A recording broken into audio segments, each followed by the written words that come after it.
இதுவரை உயிர் எப்படி தோன்றியது, எங்கிருந்து வந்தது, எப்படி தோன்றியது என்று கேட்டால் அது அனாதியிலே தோன்றி எப்படி என்ற ஒரு வினா அல்ல.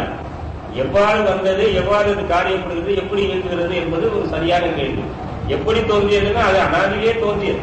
உயிர்வெளி என்ற ஒன்று இருக்கு, இறைவனால் படைக்கப்பட்ட உயிர்வெளி. எப்படி ஆகாசம் என்பது அனாதியிலே உள்ளது, காற்று என்பது அனாதியிலே உள்ளது, அதுபோல அருட்சக்தி என்பது அனாதியிலே இருக்கிற காரணத்தினால் இந்த உயிர் அணுக்கள் என்பது, ஆன்ம அணுக்கள் என்பது அனாதியிலே இருக்காது, அணுவா இருக்கு. இப்ப நம்ம இங்க உடம்பா எடுத்து கோடிக்கணக்கான ஜீவராசிகள் எப்படி ஒரு சூரியனானது ஒரு பனித்துளியில, அதாவது மார்கழி மாசத்துல இந்த பனித்துளி தாவரங்கள்ல இருக்கும். குறிப்பாக மூங்கில் இலை மேலே தூங்கும் பனி நீரேன்னு அவ்வை பாடுவாங்க. அப்படி பாடும்போது இந்த மூங்கில் இலை இருக்குல்ல, அந்த மூங்கில் இலையில பனி நீர் ஒட்டி இருக்கும். அப்ப பாத்தீங்கன்னா ஒரு சூரியன் ஒரு பனித்துளி எத்தனை இருக்கும், ஒரு பனித்துளிக்குள்ள ஒரு சூரியன் இருக்கும். பார்த்துருக்கீங்களா? ஒரு அழகா இருக்கும். யார் நின்று பார்த்திருக்காங்க? நான் நின்று நின்று நின்று நின்று அது இப்ப சொல்லும்போது அதை விட்டு விட்டு கவனிப்பாரு. அது இருக்கும்போது நமக்கு அது போல அப்ப அந்த பனி நீருக்குள்ளார கோடிக்கணக்கான பனி நீர், கோடிக்கணக்கான சூரியன். சூரியன் ஒன்று, ஆனா பனி நீர் கோடிக்கணக்கில் துளியாக இருக்கிறது. அந்த ஒவ்வொரு துளியிலும் அதனுடைய பிம்பம் பிரதிபலித்துக் கொண்டிருக்கும். அது மாதிரி ஒரு ஆன்மாவானது பேரான்மா, கடவுள் ஆன்மா என்று சொல்லக்கூடிய அந்த ஆன்மாவானது, அந்த கடவுளானது எத்தனை ஆன்மாக்களாக விசிரிப்பித்து இந்த உலகத்தை உண்டாக்கி இயக்கிக் கொண்டிருக்கிறது என்பதை உணர வேண்டும். அப்படி வரும்போது மனித ஆன்மாக்கள் அவ்வாறுதான் பனித்துளியிலே பட்ட சூரியனை நோட்டது போல் ஒவ்வொரு பிம்பமாக ஆன்மா அந்த ஒவ்வொரு தேசத்துக்குள்ள மிகப்பெரிய மிக அகண்டமான, யாராலும் விளக்கி அறிய முடியாத, யாராலும் பகுத்தறிந்து உணர முடியாத அகண்டாகார சச்சிதானந்த வடிவாக விளங்கக்கூடிய அந்த சிவத்தினுடைய உண்மை தன்மையை ஒரு சாதாரண ஒரு பிண்டத்துக்குள், ஒரு மனித தேகத்துக்குள் இவ்வளவு பெரிய ஒரு அண்ட அண்டங்களை எல்லாம் உண்டாக்கி இயக்கி நடாத்தி கொண்டிருக்கக்கூடிய பேராற்றல் பெருங்கருணை நிறைந்த சச்சிதானந்த வடிவாயும் அகண்ட பரிபூர்ண வஸ்துவாயும் விளங்கிக் கொண்டிருக்க சிவமானது ஒரு சாதாரண ஒவ்வொரு தேகத்துக்குள்ளார, ஒரு உடம்புக்குள்ளார ஒரு ஆன்மா வடிவெடுத்து அதனுடைய தன்மையை அப்படியே பிரதிபலிக்கக்கூடியதாக, மூடப்பட்டதாக, அதே நேரத்தில் மூடப்பட்டதாக, மூடமுண்டதாக இந்த தேகத்தில் கட்டுண்டு கிடக்கிறது என்றால் இந்த சிருஷ்டியினுடைய மேன்மையை பற்றியும் இதனுடைய விளக்கத்தை பற்றியும் உள்ளது உள்ளபடி கண்டறிவார் இந்த உலகத்தில் எவரும் இல்லை என்பதை உண்மையாக சத்தியமாக உணர வேண்டும். அதே நேரத்தில் நான் மற்றொரு குறிப்பு கூற வந்தேன்.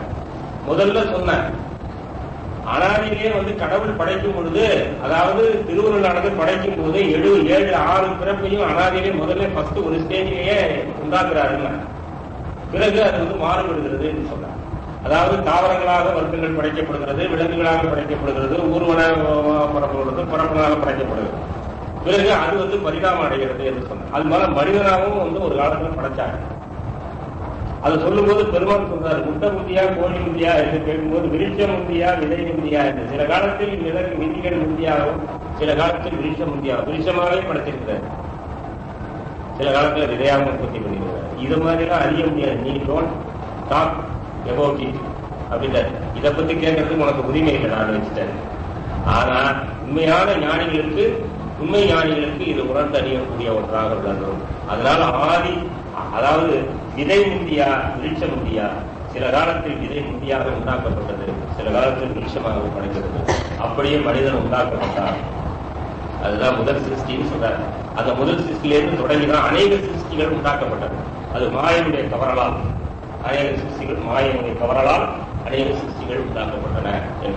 அப்படிப்பட்ட மனிதன் எப்படி தாவரங்களா இருந்து ப்ரமோட் ஆகிய மனிதனாக ஒவ்வொரு பிறவி ஒரு உயர்ந்த வகை பிறவியாக பிறந்து பரிணாமம் அடைந்து வருவது போல் மனிதன் ப்ரமோஷன் அடைகிறது. அது யாரு? மனிதன் தேவனாக, தேவன் கடவுளாக. பெரிய பதவிகள் பெறலாம். பிரம்மா, விஷ்ணு, ருத்ரன், மகேஸ்வரன், சதாசிவம் என்று சொல்லக்கூடிய 5 பத தலைவர்களாக ஆகலாம். நம்முடைய வேதங்களில் சொல்லப்பட்டிருக்கிற இந்திரனாகலாம், வருணனாகலாம், அக்னியாகலாம், தேவர்கள் எவ்வளவோ ஆகலாம். பஞ்சபூத ஆற்றல்களை பெறலாம், பதவிகளை எல்லாம் பெறலாம். ஆண்டாண்டு காலமாக பல கோடி வருஷங்கள் அந்த சுகத்தை அனுபவித்திருக்கக்கூடிய பிரத்யேக தன்மைகளை அவர்கள் பெற்றிருக்கலாம். இத்தனையும் இருந்த இது ப்ரமோஷன் ஆகல. கடைசியா கடவுள் நிலையிலிருந்து அம்மயமாக இது ப்ரமோஷன். மனிதன் கடவுள் நிலையிலிருந்து அம்மயமாக இதான் ப்ரமோஷன். லாஸ்ட் ஃபைனல் ஸ்டேஜ் இது ப்ரமோஷன். அதே நேரத்தில் மனிதன் டி ப்ரமோஷன். மனிதனாக கொடுக்கப்பட்ட இந்த தேகம் திருப்பியும் விலங்காகலாம், தாவரமாகும், புழுப்பூச்சாகும். அதனாலதான் எந்த உடம்பு வருமோ என்ற பயத்தால் இந்த உடம்பை சுமக்கின்றேன் என்று சொல்லுவார். பெரிய உயர்ந்த பிறப்பு என்று சொல்ல முடியாது. நம்முடைய எளிநிலைகளால், நம்முடைய செயல்களால். எப்படி ஒரு ஜடபரதன் என்ற முனிவர் தீபிரமணி மானா என்று பிறந்தார். ஏன் பிறந்தாரு? கடைசி காலத்தில் இச்சையாரம். அதான் தெரிஞ்சுக்க, அதை சொல்லலையா யாரும்? கடைசி காலத்தில் இச்சைக்கு இப்ப கடைசி காலமா யாராலையும் ஒண்ணும் பண்ண முடியாதுங்க. இதெல்லாம் பார்த்து வெறும் பேச்சுதான் நீங்க கேட்டுக்கலாம். சரி கேளுங்க, அதை பத்தி வேண்டாம். அது ஒன்றும் முட்டி போட்டா கூட நடக்கிற கதை. கடைசி காலத்தில் மரண தருவாயில், அதாவது தேகத்தை விட்டு உயிரை பற்றி பேசிக் கொண்டிருக்கோம். உயிர் பிரியும் போது அந்த உயிர் எந்த நிலப்போடு ஒன்றுதோ அந்த உயிர் கடைசி எக்ஸ்ட்ராக்டோட போய் நினைக்குமா? நினைக்காத. ஒருத்தர் மண்ணை விட்டு போய்விட்டோம், பொண்ணை விட்டு போய்விட்டோம், உயிர் போக மாட்டாங்க. நம்ம நாட்டில் ஒரு வழக்கம் இருக்கு. இந்த மண்ணையும் பொண்ணையும் கரைச்சி வாயில ஊற்றுவாங்க. என்னங்க அதுக்கு கல்யாணம் ஊத்துற மாத்திரத்துல கொஞ்ச நேரத்துல உயிர் போடும். பாத்துறீங்களா? மண்ணையும் பொண்ணையும் கரைச்சி அப்ப அவங்களுக்கு தெரிஞ்சிருக்கு இவருக்கு இதனாலதான் இது போக மாட்டேங்குது. அப்ப தெரிஞ்சு கூட இருக்கிறவங்க தெரிஞ்சிருக்கு இவருக்கு மேல தெரியுமா தெரியாதா, இவருக்கு மேலதான் ஆசை வச்சிருந்தாரு.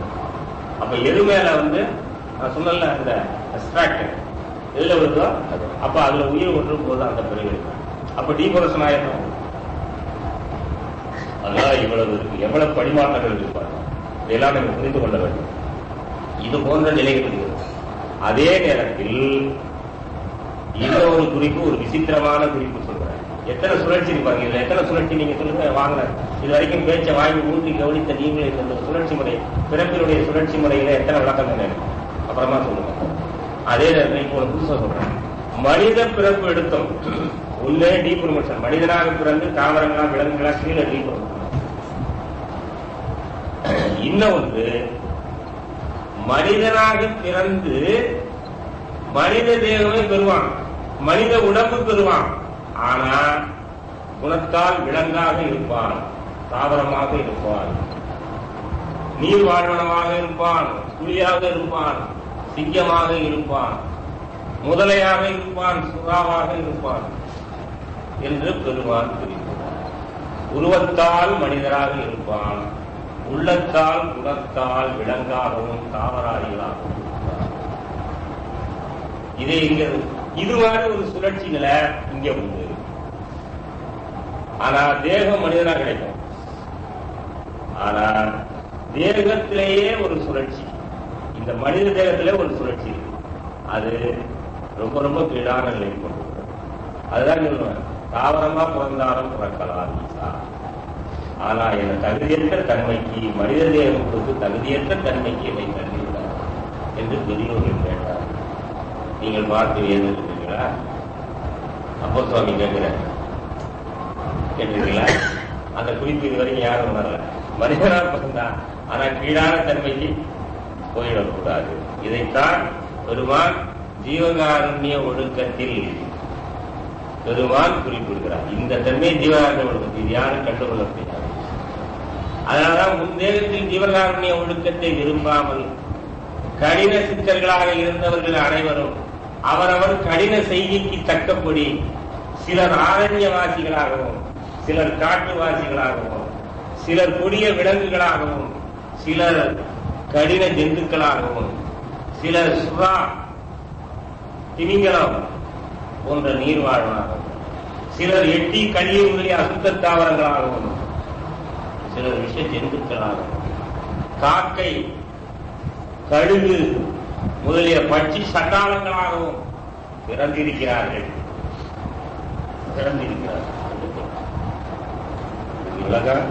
பட்சி சண்டாளமாக ஜீவகாரணி இல்லாம பட்சி சண்டாளம் மனித தேகம் பெற்றிருப்பான். அவன் பட்சி சண்டாளங்களாகவும், கடின ஜந்துக்களாகவும், விஷ ஜந்துக்களாகவும், கொடிய மிருகங்களாகவும் பிறந்திருக்கிறார்கள். மனித தேகத்தில் இருப்பார்கள், இந்த தன்மையில் இருக்கிறார்கள். இவருடைய கடின செய்திக்கு தக்கபடி இந்த தன்மை வழங்கப்பட்டிருக்கிறது என்ற குறிப்பை பெருமாள் தந்திருக்கிறார். அதை ஊன்றி கவனிக்க வேண்டும். ஆகவே ஜீவகாருண்யம் தவறும் பட்சத்தில் எத்தகைய மனித தேகம் தக்க வைத்துக் கொண்டாலும், மனித உடம்பு சரீரம் கிடைத்தாலும், ஆனா மனித தன்மைக்கு, மனித நிலைக்கு, மனித குணத்துக்கு, மாண்புக்கு மாறான இழிவான மிக மோசமான பிறவிக்கு உரிய, வேற ஜென்ம பிறவிக்கு உரிய அந்த தன்மையும் குணமும் இந்த மனித தேகத்திலே வந்து மண்டிவிடும். அதுவே கீழான பிறப்பு என்பதை நாம் உணர்ந்தறியும் பொருட்டு பெருமான் கருணையினால் உணர்த்தி இருக்கிறார் என்பதை சன்மார்க்க அன்பர்கள் உணர வேண்டும். ஆகவே ஜீவகாருண்யம் மாறாதவராய், ஜீவகாருண்யம் இன்னதென்று தெரிந்து அந்த ஜீவகாருண்ய ஒழுக்கத்தில் நிலைநிற்பதையே கொள்கையாக கொண்டு அதை இறைவன்பால் நின்று கேட்டு அறிந்து அவ்வண்ணம் ஒழுக வேண்டும் என்ற குறிப்பையும் தந்து இந்த விளக்கம் உங்களுக்கு மிகவும் ஊன்றுகோலாக சிந்தித்து செயல்படுவதற்கு கருத்தில் வைத்துக் கொள்வது உபாயமாக உங்களுக்கு உதவியாக இருக்கும் என்ற கருத்தை சொல்லி அமைகின்றேன். அருள்பெருஞ்சி உரையாற்றுவது கணிப்பு